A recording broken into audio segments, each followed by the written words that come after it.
Mi nombre es Abril Manrique Mendoza, yo estoy cursando en séptimo semestre de la licenciatura en Derecho y estoy haciendo mi servicio social en el Centro Comunitario Teresiano, especialmente en el área administrativa, apoyando con todo lo relacionado a las inscripciones de talleres y de cursos de los niños, jóvenes y adultos que están dentro del mismo. Desde mi experiencia en el servicio social en el que me encuentro, ayudando en la administración de una institución que ofrece talleres a niños, adolescentes y adultos de bajos recursos, he visto de cerca las necesidades y desafíos que pueden llegar a enfrentar estas comunidades. Aunque la reforma al Poder Judicial puede llegar a tener varios puntos u objetivos importantes, creo que hay varios puntos críticos que se deben considerar para asegurar que estos cambios realmente puedan llegar a beneficiar a quienes más lo necesiten. En primer lugar, yo creo que esta reforma judicial está muy desconectada a la sociedad y a las comunidades que en este momento yo me encuentro atendiendo en mi servicio social. Los cambios que se proponen parecen más centrados en la estructura del sistema judicial claramente, como la reorganización de los tribunales o la implementación de nuevas tecnologías, pero no necesariamente en las necesidades específicas de las personas de bajos recursos. De manera personal, yo puedo percibir cómo estas personas dentro de mi servicio social luchan constantemente para acceder a la justicia debido a diferentes barreras. Una de ellas es la falta de información, otra la de recursos económicos demasiado limitados y a menudo también una desconfianza general hacia el sistema judicial. Es por ello que creo que la mayor parte de estas personas están a favor de esta reforma sin siquiera tener la información necesaria para poder tomar una decisión o una postura hacia este tema.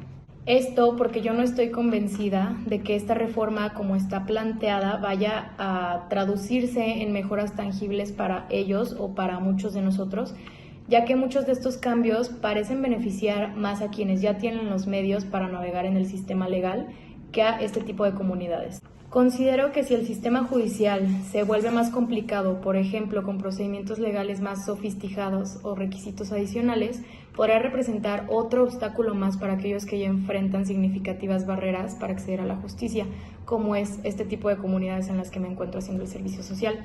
Esto puede llevar a mayor exclusión de las personas que deberían ser los principales beneficiarios de un sistema judicial más justo y accesible para todos. Considero también que hay una falta de enfoque en la prevención dentro de la reforma y los talleres en los que yo colaboro no solamente se educan a los participantes sobre sus derechos, sino que también se trabaja en la prevención de problemas, también como lo es la violencia, el abuso o la falta de acceso a servicios básicos, abordando estos temas antes de que lleguen a convertirse en casos judiciales.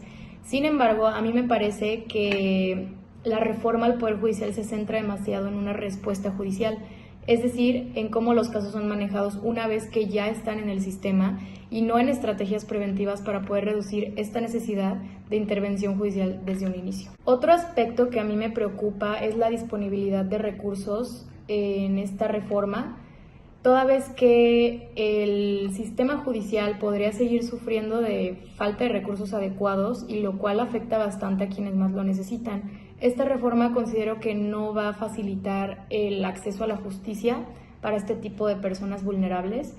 Creo que por lo contrario puede llegar a complicarlo mucho más de lo que actualmente. Yo puedo concluir que aunque entiendo algunos de los puntos y los objetivos que se tienen con esta reforma al Poder Judicial, desde mi perspectiva es crucial considerar aspectos críticos para asegurarnos de que realmente beneficien a las comunidades más vulnerables con las que yo me encuentro trabajando. Un enfoque más integral que considere la realidad de estas comunidades, la importancia de la prevención, la necesidad de recursos adecuados y la colaboración con organizaciones civiles podría acercarnos muchísimo más a un sistema de justicia que realmente sirva para todos nosotros. Mi nombre es Angie y voy a hablar primero acerca de algunos elementos generales sobre la reforma al Poder Judicial o cosas que el fin de esta, empezando por el fortalecimiento de la independencia judicial. Con esta reforma se busca garantizar que los jueces magistrados actúen sin interferencias políticas, lo que es esencial para un sistema judicial imparcial. Creo que es lo primordial que se está buscando con esta reforma, o sea, lo más importante y lo que más se ha planteado al respecto. acceso a la justicia. La reforma enfatiza la importancia de que todos los ciudadanos, especialmente los grupos vulnerables como ancianos, tengan acceso a mecanismos judiciales eficaces y asequibles. Ahora, hablando específicamente de ancianos, yo estoy hablando de esto ya que mi servicio social o mi institución es en un asilo de ancianos. Entonces, por eso toqué ese tema. Más adelante voy a indagar más a fondo del tema. También se busca eficacia y celeridad. Se plantean medidas para reducir la congestión en los tribunales y mejorar los tiempos de resolución de casos, lo que es crucial para mantener la confianza en el sistema judicial. Como estudiante de Derecho, creo que sé perfectamente cómo puede ser tan lento un caso, cómo puede ser lento un proceso, y si esto es lo que se está buscando con la reforma, estoy 100% de acuerdo, y creo que el Poder Judicial generalmente necesita una reforma y necesita mejoras. Sin embargo, creo que esta no es la manera, pero pues así se están haciendo las cosas. Otro tema sería la transparencia y rendición de cuentas. Se proponen mecanismos que permitan a la ciudadanía conocer y monitorar las actividades del Poder Judicial, así como exigir responsabilidades a sus miembros. Y por último, capacitación y profesionalización. La reforma incluye programas para capacitar jueces y personal judicial, asegurando que cuenten con las habilidades necesarias para manejar casos complejos y adaptar sus decisiones a un marco legal moderno. Creo que esto va muy de la mano con temas que salieron recientemente, como el de la magistrada que copió su tesis. Como que están tratando de evitar esto, o al menos es lo que se está planteando o lo que están pintando al respecto. Ahora, abordando esto desde un asilo para ancianos, que es donde yo estoy haciendo mi servicio, la verdad es que no encontré mucha relación al respecto. Creo que no tiene mucho que ver. Sin embargo, traté de buscar cómo y buscar formas. Y repito, sobre todo como abogada, porque estoy estudiando Derecho, creo que fue más sencillo para mí el poder buscar una relación o abordar este tema desde mi servicio social. Ahora, yo creo que lo más relevante, o creo que el de mayor importancia, y que a lo mejor yo no lo había pensado al momento, pero creo que eso es algo muy importante, fue que se pueden, desde esta reforma, se puede crear una asesoría legal en un asilo. ¿A qué me refiero? Colaborar con abogados u organizaciones que puedan ofrecer servicios de asesoría legal gratuitos o a bajo costo, ayudando a los residentes a resolver conflictos relacionados con herencias, propiedades o abusos. Creo que es algo que se da muchísimo ya en esos tiempos, sobre todo ya hablando de ancianos. O sea, el problema de las herencias, el problema de las propiedades, todo eso. Entonces, si esas personas no tienen una asesoría o no saben cómo hacer un testamento, creo que se le puede brindar de esa forma y se ayuda bastante. Sobre todo también tratando el tema de abusos. Creo que muchos ancianos han vivido abusos ya de parte de sus hijos incluso. Entonces también ese tema se me hizo muy importante tocarlo, sobre todo porque yo tengo una abuela en un asilo. Entonces también eso me ayudó bastante a mí a ver qué podía yo sacar de este mismo tema, y sobre todo porque hay ancianos que ya no pueden valerse por sí mismos, que ya no están conscientes, que ya no tienen participación ciudadana. Y a esto también va mi siguiente punto, que es el involucramiento en la comunidad. Fomentar la participación de los ancianos en iniciativas comunitarias que promuevan la reforma judicial. Su voz puede ser valiosa en la discusión sobre cómo mejorar el sistema y hacer que sea más inclusivo. Creo que ya llega una edad en la que a muchos ancianos ya no los toman en cuenta. O sea, creo que incluso hubo muchos ancianos que en estas elecciones no han de haber ido a votar, porque ya no pueden valerse por sí mismos, porque perdieron la INE, porque por cualquier cosa. Entonces, que se creen estas participación se me hace muy importante. Fueron los únicos temas que yo pude abordar acerca del asilo. Creo que no tiene demasiada relación. pero fue lo que más se me hizo importante y creo que es lo que se debería tocar. Hola, buenas noches. Yo soy Alejandro Camarena, estudiante de la Universidad Iberoamericana. Y bueno, la reforma constitucional del Poder Judicial de la Federación tiene implicaciones profundas que van más allá del ámbito jurídico. Todo esto desde una perspectiva transversal y multidisciplinaria. Es evidente que esta reforma busca fortalecer el acceso a la justicia y garantizar que todos los ciudadanos, sin importar su contexto, puedan disfrutar de sus derechos. Ese es un pequeño contexto rápido y un preámbulo leve, ¿sí? Y luego a continuación les voy a platicar un poquito de mi proyecto social. Y bueno, mi proyecto social está enfocado en enseñar a mujeres de bajos recursos a hacer inventarios para sus propias tiendas. Estas señoras tienen una colecta y nosotros les estamos ayudando con ella a organizar todo. Esta reforma adquiere un significado especial al empoderar a estas mujeres a través del conocimiento. No solo estamos fomentando su independencia económica, sino que también estamos promoviendo una cultura de legalidad y justicia. Cuando ellas aprendan a gestionar sus propios recursos, también están aprendiendo a exigir y defender sus derechos en un entorno históricamente que las ha marginado. Este proyecto no solo se trata de enseñar habilidades técnicas, sino de abrir puertas para que estas mujeres puedan integrarse plenamente en la vida económica y social del país. A través del fortalecimiento de las instituciones y de las implementaciones de las reformas como el Poder Judicial, estamos construyendo un camino más justo donde el acceso a la justicia y a las oportunidades económicas sea una realidad para todos. Así, la reforma no es solo una cuestión de jueces y tribunales, sino una herramienta que puede influir positivamente en las vidas de las personas comunes, como estas mujeres. Esto lo logramos al darles a ellas las herramientas para transformar sus comunidades y mejorar su calidad de vida. Gracias. Hola compañeros, mi nombre es Carlos Coutinho, soy estudiante de la Ingeniería en Bionanotecnología en la Ibero y como mis compañeros vamos a platicar y tocar algunos temas acerca de la reforma judicial que se está haciendo en México y se hizo en 2024. Realmente como estudiante de bionanotecnología hay pocas cosas que pudiera hablar al respecto, pero pues como ciudadano creo que todos tenemos alguna opinión al respecto. No es ninguna novedad el saber que en México no se respeta la ley y que pues, los crímenes pasan impunes y todas las violaciones a la ley, la mayoría queda impune. Y no es exageración.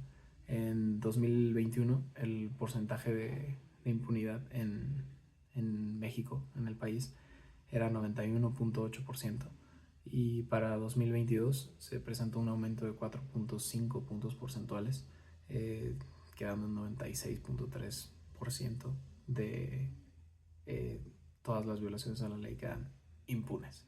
¿Qué quiere decir? Que tienes un estado fallido, básicamente. Bueno, a mi entender, no estudio Derecho.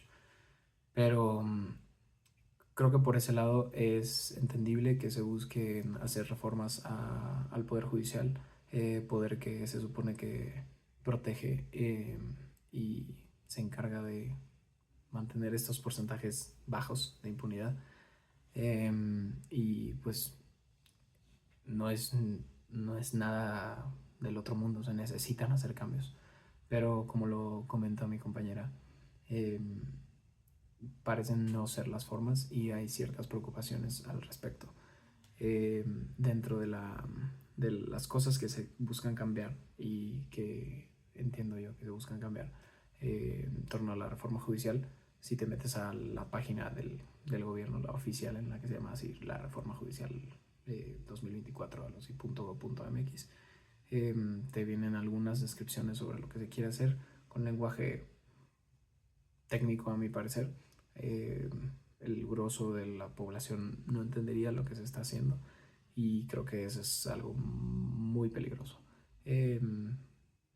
Si bien no se trata como de bajar la plática al nivel de todos los demás, pues sí deberías de involucrar a todos en la plática, si nos compete a todos. Pero bueno, de las cosas que se quieren hacer es escoger a los jueces y juezas por voto público, por voto de la población popular, y eso pues sí levanta algunas preocupaciones. Si bien hay gente que argumenta que eso va a hacer que la justicia esté más en las manos del pueblo y no de algunos pocos, también hay cuestiones muy válidas para cuestionarlo, valga la redundancia, como por ejemplo el problema de que se politice la elección de jueces y juezas. Esto suena como muy normal, que dices, bueno, si se van a escoger jueces y juezas, pues claro que se va a politizar, pero el problema viene cuando se involucran partidos políticos y traten de controlar precisamente pues la narrativa de todas estas elecciones y terminen como con mayoría de servidores públicos en el Poder Judicial por parte de algunos partidos políticos, y que eso se traduzca en seguir haciendo más reformas a la Constitución, cosa que es muy peligrosa para proteger la democracia, y que hayan conflictos de interés para, bueno, yo te financié la campaña, tienes que estar más del lado de las propuestas que tiene mi partido político. Creo que pueden entenderlo. Otro punto que creo que es importante debatir es esta agilidad que se busca en los procesos pues administrativos y todos los procesos como que competen al movimiento del Poder Judicial. Algunas de estas cosas incluyen, como por ejemplo, cambiar algo que se llamaba como plenos de criterio por plenos de regionales. Eso quiere decir que estos grupos de magistrados que se juntaban para revisar controversias en los casos que sucedían por entidades federativas, ahora se van a juntar por pues regionales, y ahí dirías, bueno, se minimiza la carga, como las redundancias, y que se vaya como peloteando tanto como estos problemas, se abre más el foro y se agiliza el proceso. Pero hay otras formas en las que se busca agilizar, como por ejemplo que los amparos que entran en directo, o sea, como que amparas alguna decisión o alguna condena que te pone un proceso judicial. Antes era de fácil acceso y ahora solo te van a hacer válido ese amparo si tiene que ver con la violación de algunos de los derechos fundamentales de la Constitución Política de México o de los acuerdos de los derechos humanos a los que está suscrito el país. Y suena a que quieran dejar de perder el tiempo con casos que no tengan que ver con estas cuestiones, pero un punto muy importante y que mencionan, yo creo que muy poco, es que en caso de que la respuesta del Poder Judicial sea como no te vamos a dar el amparo, no vamos a dar revisión porque no tiene que ver con una violación a los derechos humanos o a los derechos fundamentales de la Constitución, no hay forma de apelar. Es un no, y es un no definitivo, y me parece que las decisiones definitivas son peligrosas, más en el contexto político que ha estado viviendo el país. Mi servicio social tiene que ver con darle clases a niños en un centro comunitario, Yolosihua. Claro que estas familias de las que son parte de los niños pues tienen problemas, tal vez no gozan de la mejor justicia, y pues esta reforma pretende llevarla más al alcance de precisamente estas poblaciones vulnerables, pero la historia nos dirá qué es lo que resulta.